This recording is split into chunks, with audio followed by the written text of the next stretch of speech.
Siyudad sang Bacolod hinali nga nagsadya sa pagbalik sang selebrasyon sang maskara.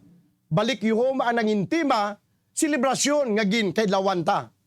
Sa palibot sang plaza madamo nga mga kiosko ang imo makita. Nagainaso nga mga inasal nga nagamantika. Kagilimnon nga mabugnaw makapadula sang kauhaw. Apa nga mga negosyante diri may gamay nga kaangawa. Base hindi makabawi sa ila ginbayad sa arkila.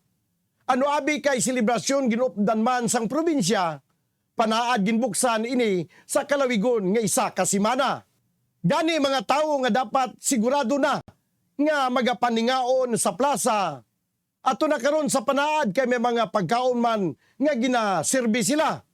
Espesyal nga mga pagkaon nga bantog sa nagkalinlain nga syudad kag banwa sa panaad imo ini makita. Sa mga bumalakal o kigid ang ini nga sistema apang sa mga negosyante makaalarma. 25,000 nga arkila paano batakon kung ang bumalakal sa panaad ang direksyon.